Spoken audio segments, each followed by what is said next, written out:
मेरे दादा मुझसे पूछा करते थे, अक्सर औरों से भी पूछा करते, लेकिन जब उन्होंने मुझसे पूछा तो फिर पूछना बंद कर दिया। वो पूछा करते थे कि अक्ल बड़ी की भैंस। अब उनको कौन उत्तर दे। मुझसे एक दिन पूछ बैठे, मैंने कहा भैंस। उन्होंने कहा क्यों? मैंने कहा क्योंकि भैंस ये सवाल नहीं पूछती।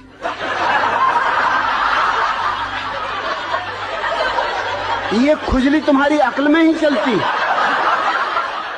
भैंस तो बिल्कुल परमहंस दशा में। मैं कई भैंसों के पास जाके कई घंटों खड़ा रहा, कोई भैंस नहीं पूछती कि अक्ल बड़ी की भैंस। अरे भैंस को पता ही है कि हम बड़े, क्या पूछना। फिर उन्होंने नहीं पूछा।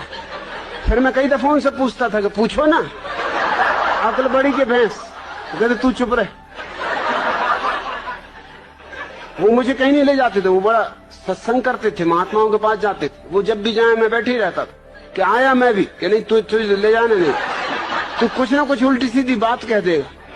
मैंने कहा उल्टी सीधी बातें तुम लोग करते हो, मैं सीधी साधी बात करता हूं। अब तुम ये बात पूछते हो अक्ल बड़ी की भैंस, और मैंने सीधा उत्तर दे दिया कि भैंस, तो तुमको लगता है उल्टी सीधी बातें कर रहा हूं।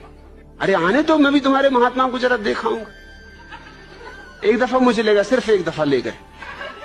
एक महात्मा के पास गए वो मिलने, मुझे ले गए। महात्मा की उम्र रही हो कोई 30 साल, मेरी उम्र रही होगी मुझसे से कोई 15 साल, और मेरे दादा की उम्र रही कम से कम 60 साल। महात्मा ने उनसे कहा आओ बच्चा बैठो।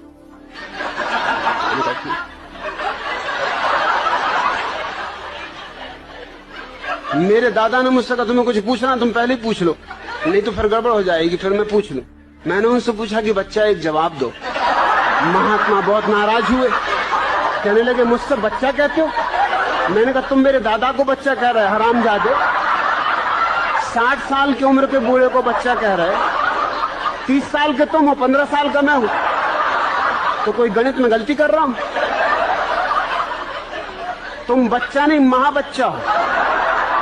मेरे दादा ने मुझे फौरन बाहर निकाला, तू जा भैया, तू घर जाओ, कभी मेरे साथ मत आना। क्या बातें पूछ रहे हो?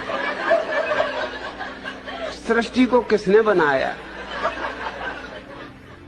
जान भी लोगे तो क्या करोगे? क्या फिर से बनाना है? एक से ही मन नहीं भरा। अरे इतना ही जान लो कि अपना अज्ञान कैसे मिटे। ये जानने से नहीं मिटेगा, ध्यान का दिया जला लो, अज्ञान मिट जाता।